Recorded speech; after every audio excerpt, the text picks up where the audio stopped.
ক্ষমতাসীন আওয়ামী লীগ করোনা সংকটে দলের নেতাকর্মী ও দল সমর্থিত জনপ্রতিনিধিদের স্বাস্থ্যবিধি মানতে জনগণকে সচেতন করে তোলা সহ 5 দফা সাংগঠনিক নির্দেশনা দিলেও এরই মধ্যে ত্রাণ বিতরণে অনিয়ম, কর্মস্থলে অনুপস্থিতি সহ বেশ কিছু অভিযোগে এ পর্যন্ত 85 জন জনপ্রতিনিধিকে সাময়িকভাবে বরখাস্ত করেছে স্থানীয় সরকার বিভাগ। তবে আওয়ামী লীগ নেতারা সরকারের তৎপরতায় মানুষ করোনা সংকট মোকাবেলা করছে বলে মন্তব্য করলেও সরকার দেশের মানুষের নিরাপত্তা দিতে ব্যর্থ হয়েছে উল্লেখ করে বিএনপি নেতারা বলছেন, উদ্দেশ্য প্রণোদিতভাবে একলা চলনীতিতে চলছে সরকার।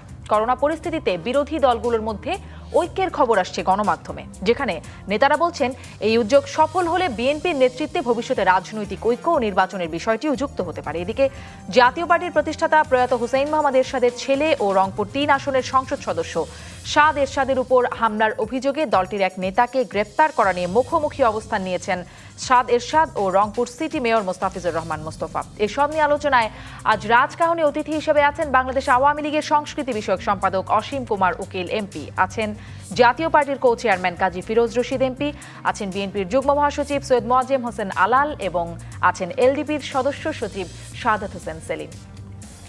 স্বাগত আপনাদের চারজনকেই আজকের রাজকাহনে। আজকের শিরোনাম যেটি রেখেছি, করোনায় রাজনীতির হালচাল কেমন। মানে সাধারণ একটা সময় তো আমাদের এই রাজকাহন অনুষ্ঠান বা এই আলোচনা অনুষ্ঠানগুলোর একটা বড় অংশ, বড় সময় জুড়ে আমরা রাজনীতির নানা বিষয় নিয়ে কথা বলি, কিন্তু এই সময় সেটি একরকম আড়ালেই রয়ে যাচ্ছে। একটু জানতে চাই আসলে রাজনীতিতে দলগুলোর হালচাল কেমন, আর পুরো রাজনীতিটাই কেমন চলছে। আমি শুরুতেই জনাব মোয়াজ্জেম হোসেন আলাল আপনার কাছে আসি এবং আপনার কাছ থেকে শুরুতেই জানি বেগম জিয়া কেমন আছেন, তার শারীরিক অবস্থা কেমন। আপনাকে ধন্যবাদ। দীর্ঘদিন পরের এই উপস্থিতি এবং আমার সঙ্গে সহযোদ্ধা যারা রয়েছেন আলোচক হিসেবে তাদের এবং দর্শক শ্রোতা তথা সারা দেশের মানুষকে এবং ডিবিসি পরিবারের সুস্থতা, কল্যাণ এবং তাদের কর্মকাণ্ডের তৎপরতা প্রত্যাশা করছি। অনেক ধন্যবাদ। দেশনেত্রী বেগম খালেদা জিয়ার অবস্থা হাসপাতাল থেকে ফেরার পরে অবনতি হয়নি, এতটুকুই বলা যায়, কিন্তু উন্নতির কোনো সামান্যতম কোনো লক্ষণ নেই, কারণ এটা একটা দীর্ঘমেয়াদী চিকিৎসা প্রক্রিয়ার ব্যাপার। উনি মানসিকভাবে কিছুটা স্বস্তির মধ্যে আছেন, এতটুকুই বলা যায়। জনাব মোয়াজ্জেম হোসেন আলাল, খুব একটা তিনি নেতাকর্মীদের সাথেও কথা বলছিলেন না বা দেখা হওয়ার সুযোগ হচ্ছে না বলে আমরা যতটা জানি, কিন্তু ঈদের দিন রাতে সন্ধ্যায় বেগম জিয়ার বাসভবনে স্থায়ী কমিটির কয়েকজন সদস্য, বিএনপি মহাসচিব সহ কয়েকজন সদস্য গিয়েছিলেন, শুভেচ্ছা বিনিময় করেছেন। সেখানে বেগম জিয়া দলীয় নেত্রী কোনো বার্তা দিয়েছেন, কোনো নির্দেশনা, দিক নির্দেশনা দিয়েছেন?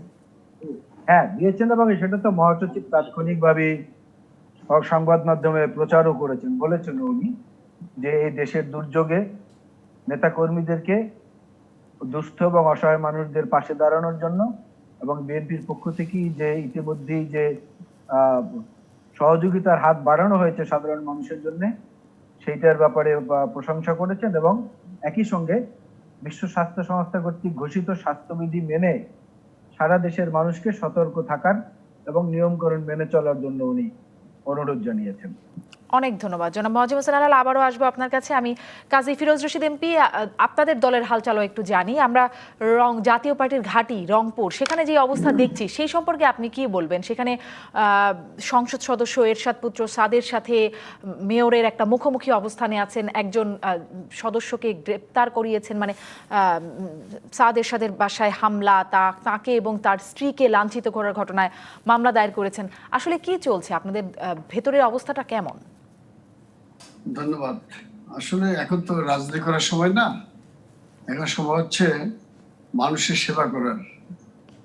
মানুষের সেবা কি রাজনীতির বাইরে?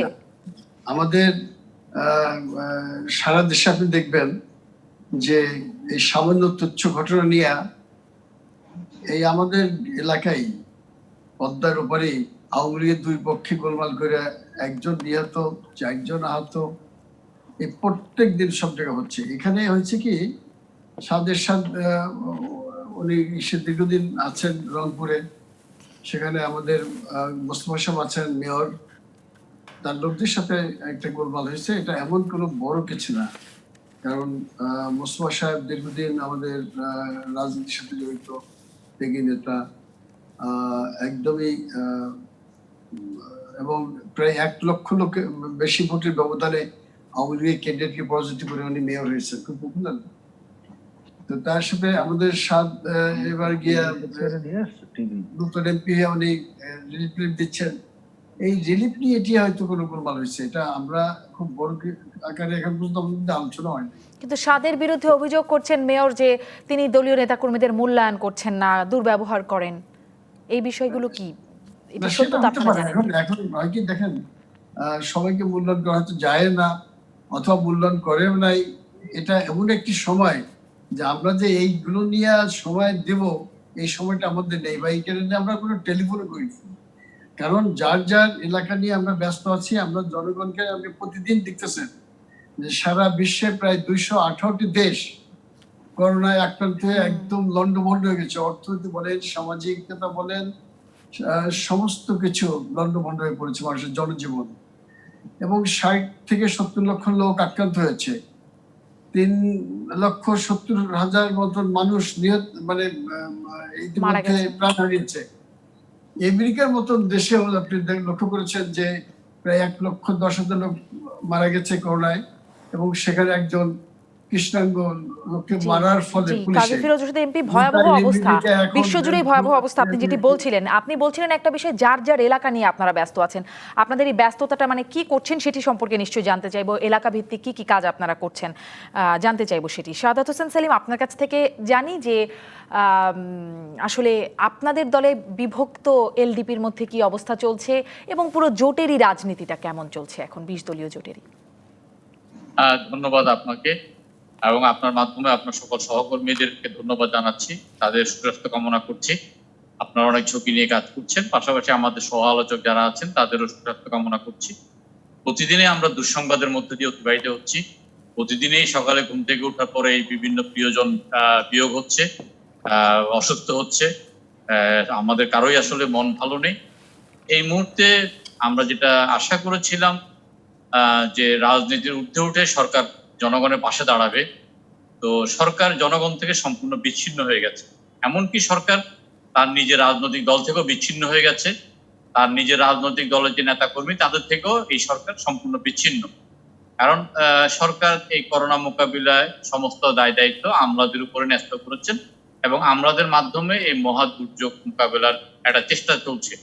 কিন্তু সরকার সর্বাঙ্গীনভাবে ব্যর্থ, এটা আমরা বলতে পারি। জি, আমি আসলে এই বিষয়ে নিশ্চয়ই আপনার কাছ থেকে জানবো, সরকারের কর্মকাণ্ডের মূল্যায়ন নিশ্চয়ই আপনাদের কাছ থেকে নিব। কিন্তু আমি জানতে চাইছিলাম যে আপনাদের দলের ভেতরের আপনাদের এই সময়কার মানে করোনাকালে রাজনীতি একরকমের একটা স্তব্ধ অবস্থায় মনে হয় যেন চলছে। কি চলছে এর মধ্যে আপনাদের দলের কর্মকাণ্ড, জোটের কর্মকাণ্ড, সেটি যদি বলতেন। দেখুন, এই মুহূর্তে তো আপনি জানেন যে বিএনপি পক্ষ থেকে প্রেস বিজ্ঞপ্তি দিয়ে বলা হয়েছে যে আগামী 25শে জুন পর্যন্ত তাদের সাংগঠনিক কার্যক্রম বন্ধ। এই সময় তাদেরকে আপনার নেতা কর্মীদেরকে জনগণের পাশে দাঁড়াতে বলেছে। আমরা যারা 20 দলীয় জোটের অন্তর্ভুক্ত আছে অন্য রাজনৈতিক দল, আমরা আমাদের সাংগঠনিক কর্মকাণ্ডকে স্থগিত করে আমরা যতটা পারছি আমরা জনগণের সাথে পাশে গিয়ে দাঁড়ানোর চেষ্টা করছি। আমরা শুরুতেই লিফলেট বিতরণ করে জনগণকে সচেতন করেছি, আমরা মাস্ক বিতরণ করেছি। আমরা প্রত্যেকেই যার যার সাধ্য মতো, অনেক ক্ষেত্রে আমরা সাধ্যের বাইরে গিয়েও আমরা ত্রাণ তৎপরতা চালিয়েছি, আমরা ত্রাণ দিচ্ছি, আমরা জনগণকে সচেতন করছি।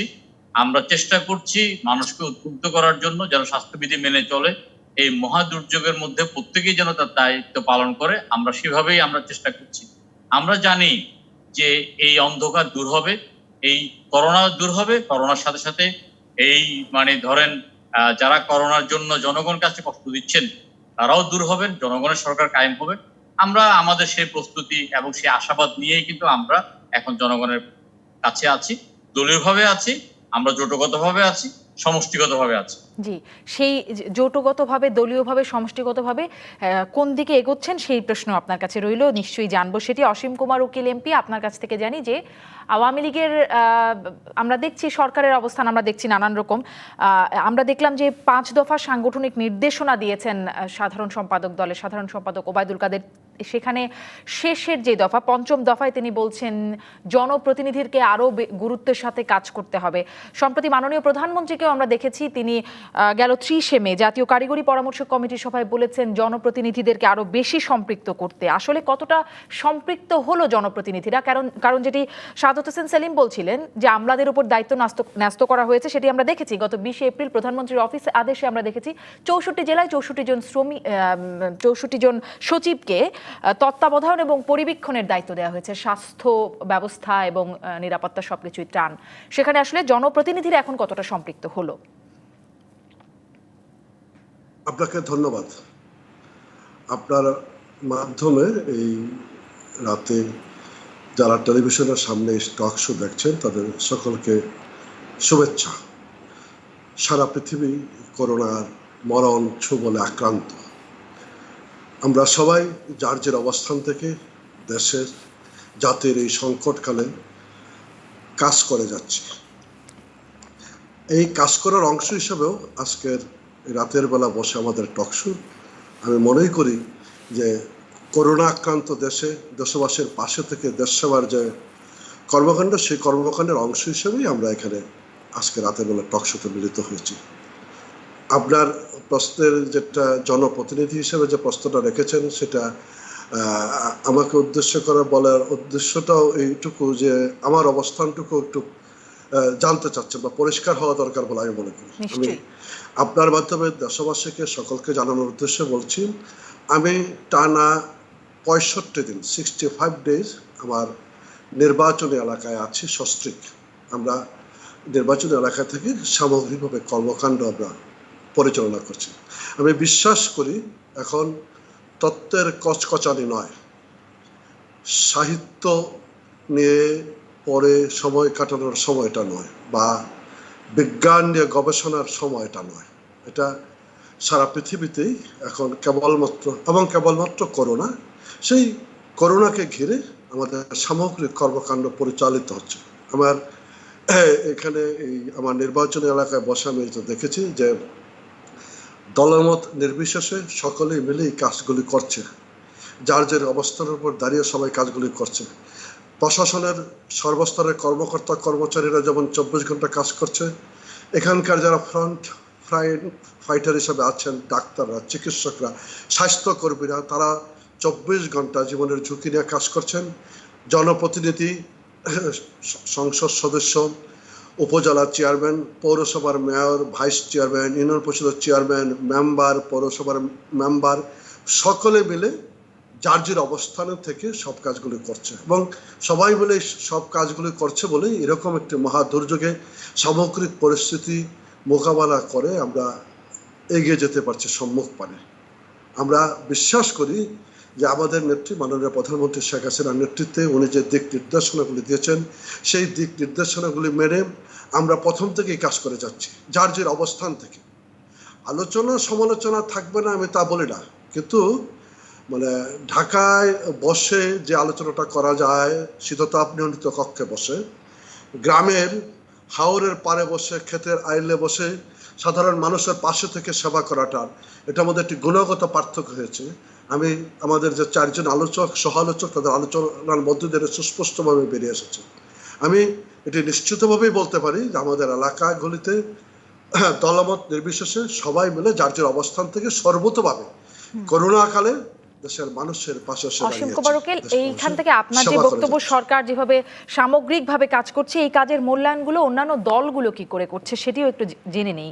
জনাব মোয়াজ্জেম হোসেন আলাল, কিভাবে মূল্যায়ন করছেন সরকার যেভাবে এখন পর্যন্ত এসে আজ 89 বা 90তম দিন এই সময় এসে করোনা মোকাবেলায় কিভাবে ভূমিকা দেখছেন সরকারের? আপনাকে ধন্যবাদ। বিষয়টা দাঁড়িয়েছে কি, সর্বপ্রথমে একটা কথা বলে নি, পৃথিবীতে এমন অবস্থা গত 100 বছরেও আসেনি যে রাজনৈতিক নেতৃত্ব তথা গভর্নমেন্ট ম্যানেজার বা স্টেট ম্যানেজারশিপে যারা থাকেন তাদেরকে এখন কিন্তু সারা বিশ্বের শত শত কোটি মানুষের দৃষ্টি তাদের দিকে নিবদ্ধ। ঔষধ নাই এবং এই ভাইরাসের এখন পর্যন্ত নিষ্কৃতি পাওয়ার কোনো ব্যবস্থা আবিষ্কৃত হয় নাই। সুতরাং ম্যানেজারিয়াল ক্যাপাসিটিতে কে কতটা ভালো করতে পারেন, that is the main thing to be adjudicated. সেই জায়গাটায় অসীমদা যেটা বলেছেন যে হ্যাঁ হাওরের পাশে বসে, আবারও তো দুঃখটা সেইখানে। হাসান মাহমুদ সাহেব, ওবায়দুল কাদের সাহেব এরা ঢাকায় বসে বসে কি করছেন বদ্ধ করে বলেন? আপনার মতো যদি এলাকায় গিয়ে থাকতেন তাহলে না মানুষ একটু স্বস্তি পেত। আজকে আপনি দেখেন এই ম্যানেজারিয়াল ক্যাপাসিটির কারণে জার্মানিতে অ্যাঙ্গেলা মার্কেল যেদিন 1 লক্ষ লোকের টেস্ট ছাড়িয়ে গেছেন, তখন কিন্তু ট্রাম্প সাহেবের নেতৃত্বাধীন মার্কিন যুক্তরাষ্ট্র 5,000 টোল হারাতে পারে। ওদিকে দেখেন আপনার নিউজিল্যান্ডে মাত্র 102 জন যখন কোভিড পেশেন্ট মানে শনাক্ত হলো, তারপর থেকেই তিনি চায়নার সঙ্গে বর্ডার বন্ধ করে দিলেন, ইন্টারন্যাশনালি লকডাউন করলেন, দেশের মধ্যে লকডাউন করলেন, যে কারণে নিউজিল্যান্ডে পুরো মে মাসে এসে দেখা গেল যে 2-3 জন মাত্র মারা যাচ্ছেন। আবার আপনি দেখেন আমাদের এই পাশের দেশ, ছোট্ট দেশ ভুটান, সেখানেও কিন্তু কোনো মৃত্যু নেই এখন অবধি।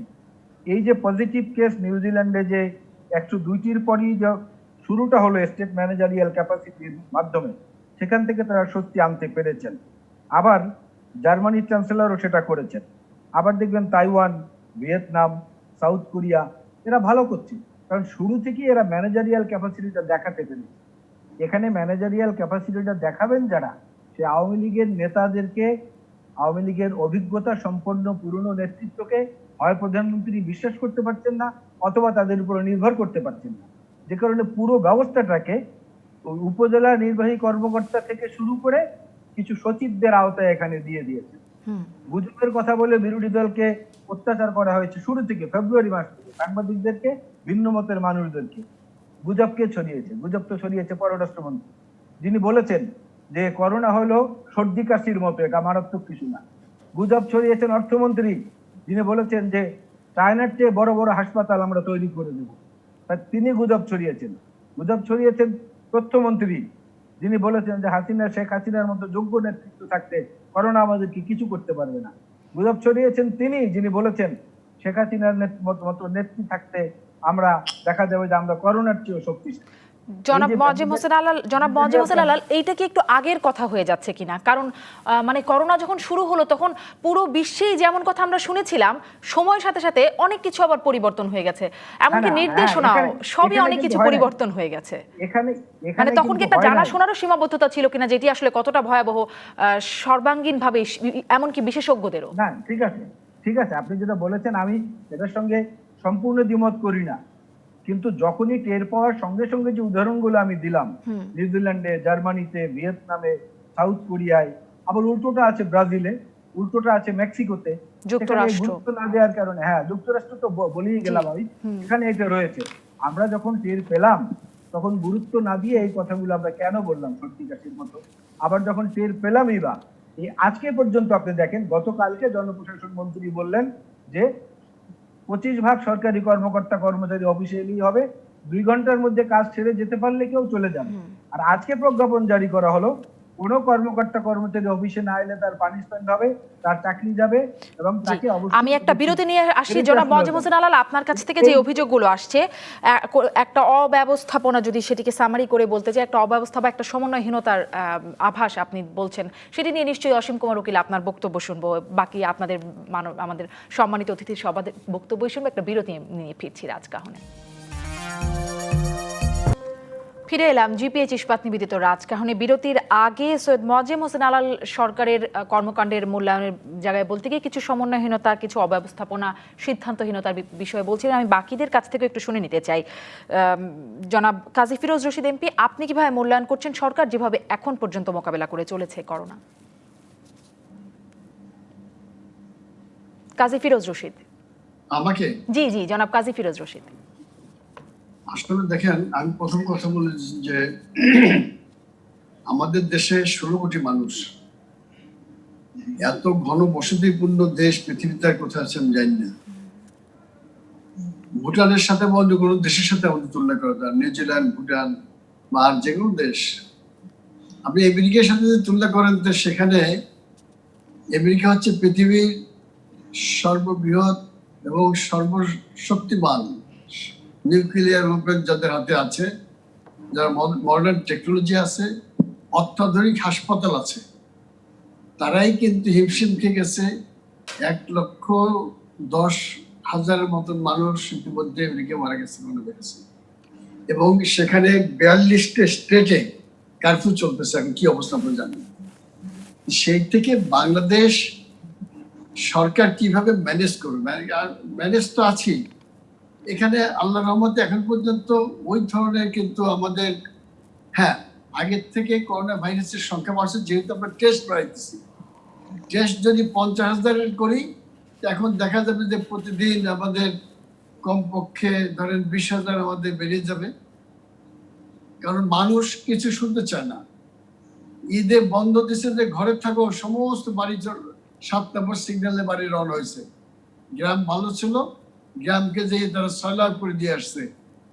ফুটবল খেলা দিছে, সেখানে করোনা ভাইরাস নামছে। কারণ করোনা ভাইরাসের সব রোগী কিন্তু জ্বর আসে না, কাশি হয় না, তারা নিজেদেরকেই বুঝতে পারে যে সেই করোনা নিয়ে চলতেছে। তো সেই কারণে আমাদের দেশটার অন্য দেশের সাথে একটু ঝামেলা আছে। সমগ্র বিশ্বেরই তো কাজী ফিরোজ রশিদ এমপি, সমগ্র বিশ্বে যুক্তরাষ্ট্রে এখন কারফিউ ভেঙে মানুষ নেমে গেছে এই করোনা ভাইরাসের মধ্যেও। হাজার হাজার মানুষ রাস্তায় নেমে গেছে, তারা বিক্ষোভ করছে। মানুষ আসলে কোথায় মানতে চায়? আমরা দেখেছি অনেক জায়গায় বিচে চলে গেছে। সৌদি আরবের মতন আমরা কারফিউ দিয়ে ঘর রাখতে পারতাম। ঈদের দিন সৌদি আরবে কারফিউ ছিল, মসজিদেও যেতে পারে নাই। সেখানেও কিন্তু আবার বলা হইতো যে সমস্ত মানুষকে তাদের ধর্ম অনুভূতিতে আঘাত করে তাদেরকে ঘরে আটকিয়ে রাখা হয়েছে। সৌদি আরব থেকে আমরা সব আরো বেশি বড় মুসলমান কান্ট্রি হয়ে গেছি। মুশকিল সব জায়গা। সরকার ডাইনে গেলে অসুবিধা, বাই গেলে অসুবিধা, মাঝামাঝি হাঁটলেও যে এইভাবে মাঝামাঝি হাঁটে কেন। এবং আমরা দেখেছি শেষ পর্যন্ত সৌদি আরবেও মসজিদগুলো খুলে দিয়েছে। আপনাদের এখানে দেখেন সাংবাদিকরা আজকে আক্রান্ত হয়েছে, পুলিশরা কি পরিমাণ 4,000 যে পুলিশ আক্রান্ত, 16 জন 18 জন মারা গেছে, সামরিক বাহিনীর লোক আক্রান্ত। সব থেকে বেশি যারা কাজ করছে আমাদের ডাক্তার, নার্স, হাসপাতালে কর্মকর্তা, কর্মচারীরা, তাদেরকে আমরা অভিনন্দন জানাই যে তাদের যে আমরা পিপিটা প্রথম দিছি, এই পিপিটা কোনো স্ট্যান্ডার্ড পিপি ছিল না। আমাদের স্বাস্থ্য মন্ত্রণালয় বা ডিজি হেলথ, তাদেরও বোধহয় ধারণা ছিল, আমার ধারণা তারা আমাদেরকে প্রিপারেশন নিতে বলে নাই। আমরা হাসপাতালের সাথে জড়িত, তখন দেখা গেল যে আমরা পিপি লোকালি বানিয়ে নিছি। যেভাবে আমরা একটা মডেল পেয়েছি, একটা স্যাম্পল পেয়েছি, দিয়ে বানিয়ে নিছি। এইটি কোনো স্ট্যান্ডার্ড পিপি ছিল না। আমাদের ডাক্তাররা কিন্তু আক্রান্ত হয়ে গেছে। সেই ডাক্তার আক্রান্ত হয়ে তারা 14 দিন কোয়ারেন্টাইন থেকে ভালো হয়ে আবার কিন্তু রোগীদের সেবা দিচ্ছে। বুঝতে হবে যে তাদের মনোবল কত শক্ত। নিঃসন্দেহে এই জন্য তাদেরকে স্যালুট জানাচ্ছে পুরো জাতি। কিন্তু সেই সাথে সাথে এরকম ভুল এই ধরনের সময়, মহামারীর সময় কতটা গ্রহণযোগ্য? মাস্ক নিয়ে নাকি ভুল হয়ে যাচ্ছে, N95 এর জায়গায় ভুল মাস্ক চলে গেল, সেটি তদন্তেরও খুব একটা খবর পেলাম না। নিশ্চয়ই এই বিষয়গুলো একটা উদ্বেগের জায়গা আছে। জনাব শাহাদাত হোসেন সেলিম, মূল্যায়ন করছেন কিভাবে সরকারের তৎপরতা? আমি একটু বলতে, আমরা শুরুতেই বলেছি যে এই সরকার একটা কচিকাঁচার সরকার। এই সরকারের মানে প্রায় 32 জন আপনার দক্ষ অভিজ্ঞ যারা বেশ কয়েকবার মন্ত্রণালয় চালিয়েছে, তাদেরকে বাদ দিয়ে আনকোড়া অনেকেই যে সরকার গঠিত হয়েছে, সে তখন তো এই ধরনের একটা ঘটনা ঘটবেই। এই সরকার যথেষ্ট সময় পাওয়ার পরেও আমরা দেখেছি যে এইটা ব্যাপারে কোনো প্রস্তুতি নেয় নাই। সরকার সাধারণ ছুটি না লকডাউন, এটার একটা লুকোচুরি খেলা শুরু করেছে। সরকারের তরফ থেকে যে কথাটা, যে লকডাউনটা সফলভাবে করতে পেরেছে, সেটা হলো যে গণমাধ্যমকে লকডাউন করা। শুরুতে বেশ কয়েকজন আমলা নিয়োগ করেছে গণমাধ্যমকে আপনার নজরদারি করার জন্য। গণমাধ্যম কোনো গুজব ছড়ায় কিনা, গণমাধ্যম কোনো আপনার বিভ্রান্তিকর তথ্য দেয় কিনা, ঠিক তেমনি ভাবে সরকার অত্যন্ত দক্ষতার সাথে যেটা করেছে লকডাউন, এটা হসপিটালে ক্যামেরা প্রেরণ বন্ধ করে দিয়েছে, হসপিটালের সাংবাদিক প্রেরণ বন্ধ করে দিয়েছে। আজকে এই যে আমি যদি আজকে দিনেও আসি, আজকে পর্যন্ত আমরা খবর পাচ্ছি যে হসপিটালে যাওয়ার জন্য অ্যাম্বুলেন্সে ঘুরতে ঘুরতে রোগীরা অ্যাম্বুলেন্সে মারা যাচ্ছে। করোনা রোগী ছাড়া অন্য রোগীরা কোনো রকমের চিকিৎসা পাচ্ছে না। এই যে একটা অব্যবস্থাপনা, আমরা শুরুতে বলেছি যে বাংলাদেশের প্রতিষ্ঠানগতভাবে সেনাবাহিনী সবচেয়ে দক্ষ, অভিজ্ঞ এবং তাদের চেইন অফ কমান্ড আছে, তাদেরকে দিয়ে ত্রাণ তৎপরতা চালানোর জন্য, তাতে করে জনগণ ঘরে থাকবে, সেনাবাহিনীর নেতৃত্বে যাদের ত্রাণ দরকার তাদের কাছে ত্রাণ পৌঁছে গেলে আর মানুষ মাঠে নামবে না। কিন্তু আজকে বলা হচ্ছে যে মানুষ কিছু মানতেছে না। সারা পৃথিবীতেও তো মানুষকে মানাতে হচ্ছে, জনগণকে মানাতে হচ্ছে। সরকার এক ধরনের লুকোচুরি খেলা খেলছে জনগণের সাথে। এখন যখন একদম পিক আওয়ার, এখন কিন্তু সবকিছু ওপেন করে দিয়েছে। এখন দেখুন ঢাকা, চট্টগ্রাম, নারায়ণগঞ্জ, গাজীপুর, এগুলো একদম মানে রেড জোন। অন্যান্য আমরা যদি ভারত থেকে আমরা একটা শিক্ষা নিই, আমরা যদি আশেপাশের থেকেও শিক্ষা নিই, তাহলে তো দেখবো যে তারা আরো আগেই কিন্তু red zone, yellow zone, green zone এভাবে চিহ্নিত করে কাজ করতেছে। আমাদের মধ্যে কোনো পরিকল্পনা নাই। আমরা ডাক্তারদেরকে শুরুতেই কোনো সুরক্ষা সরঞ্জাম দিতে পারি নাই। আমরা হাসপাতালগুলোকে আমরা একটা গোশালা পরিণত করেছি। আমরা দিনের পর দিন দেখেছি এখন যে অবস্থা জনাব শাহাদাত হোসেন সেলিম, সেটা কি একটু বলবেন যে এখন চিকিৎসকরা যেরকম রিপোর্ট দিচ্ছেন যে তাদের যে স্বাস্থ্য মানে তাদের যে সুরক্ষা সরঞ্জামাদের বিষয়ে তারা বলছেন, এখনকার বাস্তবতাটা কিরকম? শুরুর থেকে একরকম অবস্থা, এর আগেও আমরা আলোচনা করেছি, এখনকার বাস্তবতা? এখনকার বাস্তবতা যখন রোগী বেড়ে গেছে, আপনার যত বেশি পরীক্ষা করবেন রোগীর সংখ্যা বেড়ে যাচ্ছে, এবং সবচেয়ে বড় কথা হলো যে রোগীর প্রাণঘাত মানে বাঁচানোর জন্য যে আইসিইউ তার অভাব এখন পর্যন্ত আমরা পূরণ করতে পারি নাই। আমরা অক্সিজেন দিতে পারি নাই। অক্সিজেনের হাহাকারে রোগীরা মারা যাচ্ছে। অসংখ্য রোগী কিন্তু আমরা দেখছি যে আপনার উপসর্গ নিয়ে মারা যাচ্ছে। অবস্থাটা এমন দাঁড়িয়েছে যে কেউ প্রচারও করছে না। আমার একজন স্বজন সন্ধ্যা 6টায় মারা গেছে, রাত্রে 8টা বাজে তাই গ্রামে নিয়ে যাওয়া হয়েছে, রাত্রে 12টা বাজে কবর দেওয়া হয়েছে, কাউকে জানানো হয়নি। কারণ পুরো ব্যাপারটা নিয়ে একটা হযবরল অবস্থা। কোথায় মাটি দেওয়া হবে, কিভাবে মাটি দেওয়া হবে, আপনার কারা কিভাবে মারা যাওয়ার পরে শনাক্ত করা হবে ইত্যাদি কোনো কিছুর মধ্যে সমন্বয় নেই। আজকে দীর্ঘদিন পরে সরকার তার স্বাস্থ্যসাথী পরিবর্তন করছে। এই কাজগুলো আরো অনেক আগে করা দরকার ছিল।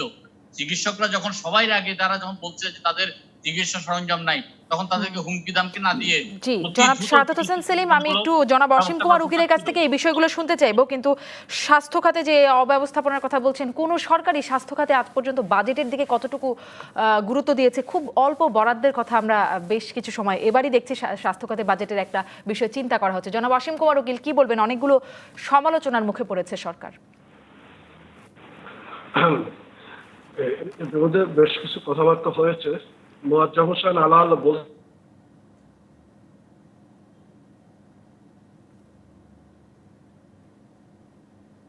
জনাব অসীম কুমার উকিলকে আমরা শুনতে পাচ্ছি না।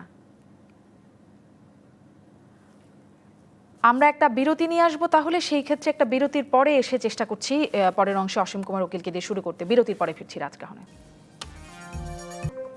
ফিরে এলাম রাজকাহনে। আমরা অসীম কুমার উকিলকে এখনো পাচ্ছি না, তার নেটওয়ার্কে কোনো একটা অসুবিধা হচ্ছে। জনাব শাহাদাত হোসেন সেলিম, আপনি যেই সমালোচনাগুলো করছিলেন, এর কোনো প্রভাব কি বিস্তার করতে পারছেন আপনারা সরকারের উপরে? দেখুন, আমরা অবশ্যই প্রভাব বিস্তার করতে পারছি, কারণ আমরা যে সমালোচনা করছি আমরা সরকারকে মানে সমালোচনা করছি না, আমরা বাস্তব কথাগুলো তুলে ধরছি। এই বাস্তব কথাগুলো আমি প্রত্যেকেই জানি, প্রত্যেকটা নাগরিক জানে। কারণ এখন আপনি শুধু আপনার সংবাদপত্র বা টেলিভিশনের উপর নির্ভর না, সামাজিক যোগাযোগ মাধ্যম ব্যাপকভাবে প্রত্যেকটা জিনিস আমাদেরকে যথাসময় জানিয়ে দিচ্ছে। স্বাস্থ্য ব্যবস্থায় গত আজকে 3 মাসের মধ্যে আমরা কোনো উন্নতি করতে পারিনি। বেসরকারি হাসপাতালে এখন পর্যন্ত কোনো রোগী ভর্তি করাচ্ছে না। সাধারণ যা আপনার যে ধরেন ক্যান্সারের রোগী হোক, তারপরে আপনার ব্রেন স্ট্রোকের রোগী হোক, যে মানে হার্ট অ্যাটাকের রোগী হোক, যে কোনো রোগী হাসপাতাল থেকে হাসপাতালে ঘুরতে ঘুরতে মারা যাচ্ছে। চট্টগ্রামের বিভাগীয় আপনার স্বাস্থ্য কর্মকর্তা তিনি এবং তার তাহলে এখানে বেসরকারি হাসপাতালগুলো কেন হচ্ছে না? বেসরকারি হাসপাতালগুলোর মানে বিষয়ে কি বলবেন? তারাই আসলে কতটা সহযোগিতা করছে সরকার আহ্বান করবার পরেও, এবং তাদেরই বা প্রস্তুতির জায়গাটাও বা কতটুকু? যেই হাসপাতালে ভর্তি করার জন্য বেগম খালেদা জিয়াকে নেওয়ার জন্য বিএনপির মানে খুবই প্রবল আবেদন ছিল, ইউনাইটেড, তারও চালচিত্র আমরা দেখলাম যে কি অবস্থায় সেই হাসপাতালটাকেও পড়তে হচ্ছে। সার্বিকভাবে তো স্বাস্থ্য সেবা নিয়ে সরকারের কোনো তৎপরতা ছিল না, এটা আমরা জানি। যে অতীতে যারা ছিলেন তারা এটাকে লুণ্ঠন হিসাবে নিয়েছেন এবং লুণ্ঠন করে তারা আমেরিকা এবং কানাডাতে বাড়িঘর তৈরি করার কাজে ব্যস্ত ছিলেন। স্বাস্থ্য খাতটা আমাদের চোখে আঙ্গুল দিয়ে দেখিয়ে দিয়েছে যেটা আমাদের জন্য কতটা ভয়াবহ আমাদের জন্য। জি, এখান থেকে জনাব মোয়াজ্জেম হোসেন আলাল আপনার কাছ থেকে একটু জানি এই বিষয়ে, যে বিষয়ে জনাব শাহাদাত হোসেন সেলিমকে আমি জিজ্ঞাসা করছিলাম সেটি যে আপনারা আসলে কতটুকু মানে আপনারা যে সমালোচনা করছেন তার প্রভাব বিস্তার কতটা করতে পারছেন, এবং সেজন্য আপনারা একটা বিরোধী একটা মানে আমি যেটি গণমাধ্যম থেকে যেই খবরগুলো বিভিন্ন জায়গা থেকে সংগ্রহ করে দেখছিলাম, একটা জোট করবার একটা প্রক্রিয়া শুরু হয়েছে ঈদের আগে থেকে। ডান বামপন্থী কয়েকটি দল নিয়ে এই উদ্যোগটি শুরু হয়েছে, যেটি নিয়ে বিএনপি মহাসচিবের সাথে কথা হয়েছে, মাহমুদুর রহমান মান্নার সাথে কথা হয়েছে, মানে এরকম একটা আলোচনা চলছে। তারই অগ্রগতি কতটুকু, আসলে এটি কতটা কার্যকর হবে, আগের জোটগুলো কতটা কাজ করছে আমরা তো খুব এটা দেখতে পাচ্ছি না। আমরা এটাকে পুরোপুরি একটি জাতীয় ঐক্যের ভিত্তিতে, যেটা আমি বলেছি ম্যানেজারিয়াল ক্রাইসিসটার কথাই আমি বলেছি। ফিরোজ ভাই যে বললেন অমুক দেশের সঙ্গে উদাহরণ চলে না, অমুক দেশের সঙ্গে উদাহরণ চলে না, আমি তো সে কথাই বলছি। কারণ সেসব দেশে তো ইনস্টিটিউশন গুলো আছে, সেই দেশের সরকারগুলো তো নির্বাচিত, আমাদের এখানে তো নির্বাচিত না, নির্বাচনের নামে তারা। আপনি দেখেন এই মালদ্বীপে জিডিপি 9.03% স্বাস্থ্য খাতে, নেপালে 5.55%, শ্রীলঙ্কায় 3.81%, পাকিস্তানে এটা 2.90%, ইন্ডিয়ায় 3.53%, বাংলাদেশে এসে সেটা 2.27%। জনাব মোয়াজ্জেম হোসেন আলাল, আপনাদের সরকার যখন, বিএনপি সরকার যখন ক্ষমতায় ছিল, তখনও কি এই চিত্রটা খুব বেশি পরিবর্তন ছিল? না না, সেটা বিষয় না। বিষয়টা হচ্ছে তখন আমি বলেছি কিন্তু শুরুতেই যে 100 বছরও এই ধরনের অভিজ্ঞতা দেশে দেখেনি, এবং বিএনপি সরকার কখনোই টানা 12 বছর ক্ষমতায় থাকে নাই। 12 বছর কখনো ক্ষমতায় থাকে নাই। আমি কিন্তু সরকারের দোষারোপের জন্য বলছি না, সরকারকে আমরা সহায়তা করার জন্য বারবার বলেছি ন্যাশনাল টাস্ক ফোর্স করেন। আমরা বারবার বলেছি যে এই ত্রাণ চোরদের দমনের জন্য সেনাবাহিনীর হাতে ত্রাণ তৎপরতা সমন্বয় করার ব্যবস্থা করুন। এটা একটি দেশ, একটি স্বাস্থ্য ব্যবস্থা যেখানটায় একটা আইসিইউ অ্যাম্বুলেন্স নাই। 16 কোটি 18 কোটি মানুষ ফিরোজ ভাই বললেন, একটা আইসিইউ অ্যাম্বুলেন্স নাই আমাদের দেশে কোনো সরকারি হাসপাতাল। সেন্ট্রাল অক্সিজেন সিস্টেমটা পর্যন্ত এখন পর্যন্ত কোনো হাসপাতালে নাই। এই যে অবস্থাটা, এখানটায় যদি পুরনো বিশেষজ্ঞ যারা তাদেরকে নিয়ে বসা হতো, বর্তমান অফিসারদের উপরই একমাত্র নির্ভরশীল না হয়ে এই যে গার্মেন্ট ছুটি দেয়া, আবার ছুটি বন্ধ করা, লকডাউনের নামে শিথিলতা দেখানো, সোশ্যাল ট্রান্সমিশনটা এখান থেকে এমন ভাবে বেড়েছে, এখান থেকে বের হয়ে আসতে হলে জাতীয় একটা টাস্ক ফোর্স গঠন করা ছাড়া। জনাব মোয়াজ্জেম হোসেন আলাল, একটি বিষয় যদি বলেন, আপনার সমালোচনাগুলো নিশ্চয়ই জনাব অসীম কুমার উকিল এই বিষয়ে একটা উত্তর দেবেন, কিন্তু একটা তুলনামূলক জায়গায় বাংলাদেশ কি একটু ভালো অবস্থানে আছে কিনা? আমরা প্রতিদিন একটা গ্রাফ দেখছি, মানে ডিবিসি নিউজেও একটা গ্রাফ আকারে দেখানো হচ্ছে পার্শ্ববর্তী দেশগুলোর সাথে একটা পর্যালোচনা বা পুরো বিশ্বের সাথে একটা তুলনামূলক জায়গায়। সেখানে তো দেখা যায় আমরা একটু ভালোই আছি। আপনি বলতে পারেন সেটা, কিন্তু এটা নিয়ে সন্দেহ আছে। এটা বিভিন্ন জায়গায়, বিবিসিতে 27 এপ্রিল তারিখে বাংলা নিউজে যেটা সবচেয়ে বেশি আলোচিত টপিক ছিল সেটা হলো যে বাংলাদেশের সরকারি সিদ্ধান্তগুলো নিয়ে এত বিভ্রান্তি কেন। এই যে আমরা টেস্ট বাড়াচ্ছি, প্রথম থেকে বিশ্ব স্বাস্থ্য সংস্থা বলেছে টেস্ট টেস্ট টেস্ট, সেটাই তো আমরা সেভাবে বাড়াতে পারলাম না। বেসরকারি হাসপাতালে যে অবস্থা করে রয়েছে, গণস্বাস্থ্যের কি 200-300 টাকায় টেস্ট করা যাবে, সেটাকে আটকে রাখা হয়েছে আমলাতান্ত্রিক প্রক্রিয়া। সেটি এখন গণস্বাস্থ্য কেন্দ্রই বলছে সেটি কার্যকারিতা পুরোপুরি ঠিক না, তারাই আবার এটির পরীক্ষা বন্ধ করার একটা চিঠিও পাঠিয়েছে। না, আপনি যেটা বলছেন একটা হচ্ছে অ্যান্টিবডি, একটা হচ্ছে অ্যান্টিজিন, দুটোর মধ্যে পার্থক্য আছে। আপনি যেটা বলছেন এতে বোধহয় গুলিয়ে যাবে দর্শক শ্রোতারা, দুটো জিনিস কিন্তু এক না। জি, গতকাল আমাদের অনুষ্ঠানে ডাক্তার জাফরুল্লাহ চৌধুরী সেটি স্পষ্ট করছিলেন, সেটি একটা পরীক্ষার জায়গা আছে, নিশ্চয়ই পরীক্ষার পরে আমরা সেটি খুব দ্রুত আশা করছি। জনাব আমি অসীম কুমার উকিল এমপিকে আমরা পেয়ে গেছি, এখন আমরা একটু তার কাছ থেকে শুনি, আগের অংশ তাকে শুনতে পারিনি নেটওয়ার্কের কারণে। জনাব অসীম কুমার উকিল, বেশ কিছু অভিযোগ আসছে সরকারের তৎপরতা নিয়ে, আপনি এই বিষয়গুলো নিয়ে কি বলবেন? আর একটা বিষয়, বিরোধী দলগুলোর অভিযোগ তো আছে, সেই সাথে সাথে আমরা দেখি সরকারের গঠিত পরামর্শ কমিটি যারা আছেন তাদের যে পরামর্শ থাকে তার সাথে সরকারের সিদ্ধান্ত মেলে না, মানে দুই রকম হয়ে যায়, এটিও বা কেন? আপনাকে ধন্যবাদ। মানে বিষয়গুলি হলো যে আমি সলিউশনের দিকে যাব কিনা, সমস্যাটা সমাধানের দিকে, না সমস্যাটাকে জিয়ে রাখবো, সেটা হচ্ছে কোশ্চেন। এখন মোয়াজ্জেম হোসেন আলাল জনপ্রতিনিধি ছিলেন, বিএনপির যুগ্ম মহাসচিব, দায় দায়িত্বগুলি ওনাকে বোঝানোর ব্যাপার না। কিন্তু আমি জনপ্রতিনিধি হিসেবে এলাকায় আছি, আমি বাংলাদেশ আওয়ামী লীগের কালচারাল সেক্রেটারি। আমার কালচারাল সেক্রেটারি হিসেবে আমার যে দায়িত্বটুকু, আমার সংস্কৃতি সেবীদের সারা দেশে খোঁজখবর রাখা, সেই দায়িত্বটুকু আমি যে কোনো অবস্থান থেকে পারি। দায়িত্বটুকু বাস্তবায়নের জন্য আমার সাংস্কৃতিক মন্ত্রণালয় আছে এবং শিল্পকলা একাডেমি আছে, যারা সারা বাংলাদেশের শিল্পীদের খোঁজখবরটা রাখে। বাংলাদেশ আওয়ামী লীগের সাধারণ সম্পাদক মাননীয় মন্ত্রী জনাব ওবায়দুল কাদের সারা বাংলাদেশের আওয়ামী লীগের নেতা কর্মী সহদের খোঁজখবর রাখা, দল পরিচালনা, সরকার পরিচালনা মন্ত্রী হিসাবে সমগ্র কাজকর্মগুলো যখন ওনাকে করতে হয় তখন রাজধানীতে বসেই করতে হয়। মোয়াজ্জেম হোসেন আলাল, আপনি এটুকু জানেন, জনপ্রতিনিধি হলেই জনগণের মাঝে বসেই কাজটুকু পরিচালনা করতে হবে, বিষয়টা ঠিক তা নয়। যে কোনো অবস্থানের থেকে কাজগুলো করা যায়, কাজ করার সদিচ্ছাটুকু থাকলে। আমি যে উদাহরণটুকু দিতে চেয়েছিলাম যে আজকের যে সংকটের কথাগুলি বলা হচ্ছে আর কি, সংকটের চিহ্নটা বাংলাদেশে এরকম নেই।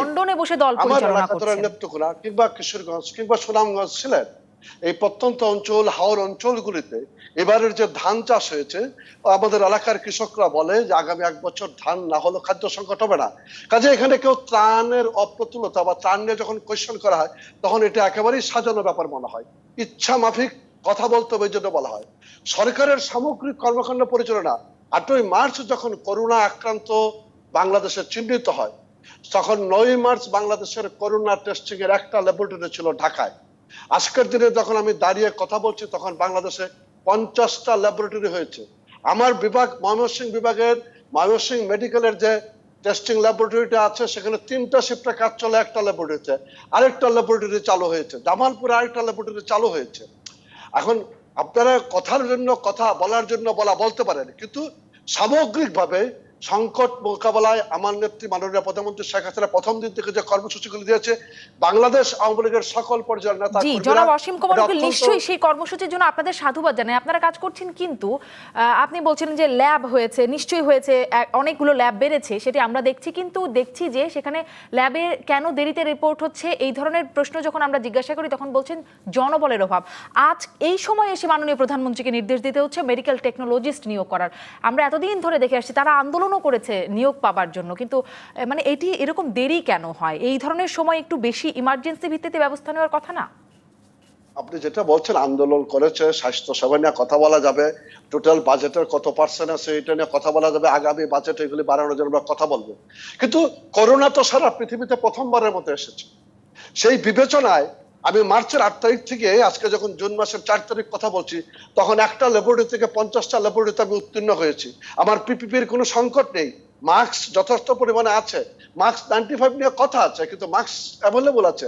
সামগ্রিক বিষয়টা আমি আমার সীমিত ক্ষমতার মধ্যে, সীমিত সামর্থ্যের মধ্যে একটা রিজনেবল জায়গায় তো দাঁড় করাতে পেরেছি।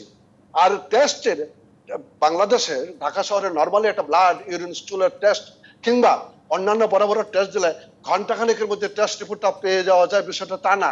করোনা তো এটা অনেক বড় বিষয়, এটা তো সময় লাগবেই। আমার ময়মনসিংহ ল্যাবরেটরিতে ময়মনসিংহ ডিভিশনের সবাই যাচ্ছে, নেত্রকোনা যাচ্ছে, ময়মনসিংহ জেলা যাচ্ছে, জামালপুর যাচ্ছে, শেরপুর যাচ্ছে, সুনামগঞ্জ জেলার টেস্টিং গুলি আসছে। সবগুলি করার জন্য 1 শিফট, পরে 2 শিফট, পরে 3 শিফট হয়েছে, একটা ল্যাবরেটরি 2টা ল্যাবরেটরি হয়েছে, জামালপুর নিয়ে 3টা ল্যাবরেটরি হয়েছে। তারপরে মাননীয় প্রধানমন্ত্রী বলেছেন প্রত্যেকটা জেলা শহরে একটা করে টেস্টিং ল্যাবরেটরি হবে। আমরা তো এগিয়ে যাচ্ছি, টেস্টিং এর জন্য কোন সেবায় আটকে আছে বিষয়টা তা নয়। অসীম কুমার উকিল নিঃসন্দেহে এগিয়ে যাচ্ছে, কিন্তু করোনা যদি তার চেয়ে এগিয়ে যায় তাহলে তো আমাদের বিপদটা হয়ে যাবে। আমি জনাব কাজী ফিরোজ রশিদ এমপি আপনার কাছ থেকে একটু শুনে নি, খুব বেশি সময় পাবো না। জানতে চাই এই সময় আসলে কি রকম রাজনীতি হওয়া উচিত এরকম একটা মহামারী পরিস্থিতিতে? রাজনীতির ব্যাপার না, অতুলনীয় অবস্থা স্বাস্থ্য খাতে। এখন দেখেন, টেস্টে হলো 3,500 টাকা, করোনা টেস্টে 3,500 টাকার সাথে ডেঙ্গু যোগ করছে, যে ডেঙ্গু আছে কিনা, তাতে নেয় 500। 4,000 টাকা দিয়ে সাধারণ লোকটা টেস্ট করতে পারে না। এই যে আমার এখন লাইট চলে গেছে, যাই হোক, প্রতিটি হাসপাতালে প্রথম থেকেই যদি এই গোটা দেশটা তো এটা সরকারের না, রাষ্ট্রের অধীনে, রাষ্ট্র প্রথমেই যদি প্রত্যেকটি হাসপাতাল, সরকারি বেসরকারি সব হাসপাতাল বলতো যে একটি করে যে দর্শকদের এই এখন থেকে আমরা সমস্ত হাসপাতাল নিয়ে নিলাম, হাসপাতালের কর্তৃপক্ষ ঠিক থাকবে, ম্যানেজমেন্ট ঠিক থাকবে, ডাক্তাররা ঠিক থাকবে, নার্সরা ঠিক থাকবে, শুধুমাত্র আর্মি, সামরিক বাহিনী, মেডিকেল করে একজন করে অফিসার বসাই দিল। সেটি আপনাদের একটা পরামর্শ হতে পারে। অনেক ধন্যবাদ। আমাকে আজকে আর শেষ করতে হবে, তবে নিশ্চয়ই সার্বিকভাবে সেই অগ্রগতির একটা আশা করেই আমরা আজকের মতো শেষ করতে চাচ্ছি। রাজকাহন, ভালো থাকুন সবাই।